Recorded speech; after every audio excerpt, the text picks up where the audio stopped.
Good morning, class. My name is Kelly, and I'm a first-year MA student here at SAIS, concentrating in China Studies. Before I'm going to talk about my topic today, I want to ask a question. How many of you have ever had noodles before? Great, because today I'm going to talk about noodles and why noodles become a worldwide staple food. I'm going to talk about the history of Chinese food, Japanese ramen, and Italian pasta, and their cultural meanings. I'm going to begin with my favorite Chinese noodles. So Chinese noodles have a very long history, and it was first recorded from a document from the Han Dynasty, which was 2,200 years ago. And in 2004, a group of archaeologists unearthed some very old pieces of noodles in Yellow River, which was found to be the oldest noodle in the world, and that was 4,000 years ago.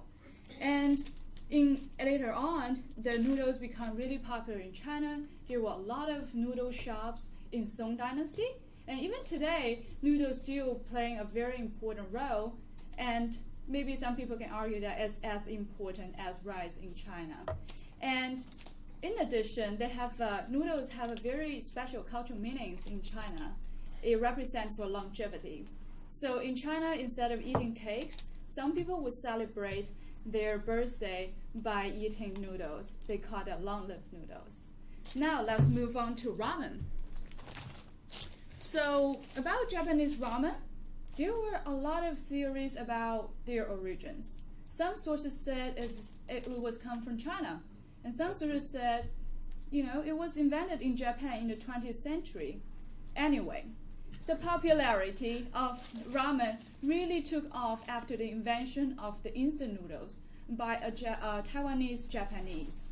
And it was that invention made ramen like a very easy way to cook. So it is very portable, and you can take it anywhere you want, and then you can just cook a bowl of ramen noodle soup by adding simply just hot water. And ramen has been playing a very important role in Japanese culture as well. It was depicted in some anime and manga. In 1994, they even built a ramen museum in Yokohama, yes. Yokohama in Japan. So yes, it is a really important a cultural phenomenon, and it became a Japanese cultural icon. And then the last, it is the pasta. So the regions of pasta is somewhat unclear, and there's a lot of theories, and one of the most popular one is that Marco Polo enjoyed his food a lot in China, and then he brought back a dry version of Chinese noodle, which became pasta.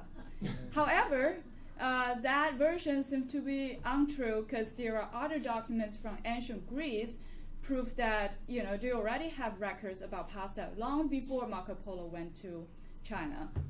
So yes, but pasta really became popular around the world in the 20th century when a lot of Italian immigrants, they moved to the New World, like the US.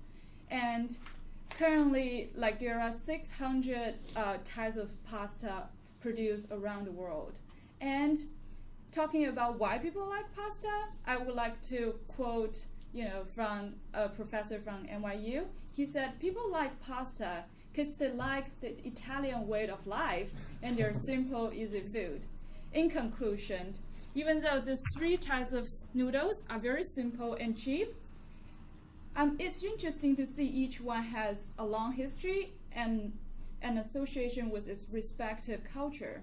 Maybe the next time when you are cooking a pot of ramen at home or enjoy a plate of pasta at a restaurant, you can think about what we discussed today, and you will understand or appreciate the culture behind it.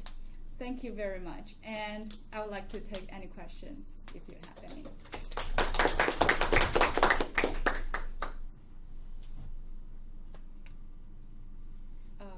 Maybe it's not a question. Okay. Yeah, I think Japanese ramen is derived from China, Mm-hmm. because another name of ramen is Chinese noodle in Japanese. Mm-hmm.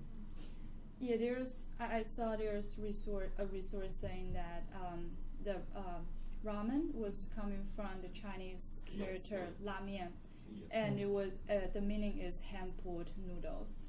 Yeah, but there are other sources saying, Yeah, like other so hypotheses. I So it think- was not very funny. Yeah, I Yeah. think Japan imported noodle from China and Mhm. elaborated it to various ways. Mm. How do the Japanese distinguish Ramen. ramen from Chinese noodles, if they call them Chinese noodles?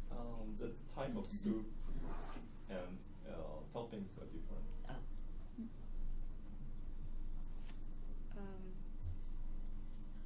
First Sunny and then Junwei, maybe. Just simple question, what's your favorite one? Oh. Oh, really? Okay, so that depends on my mood.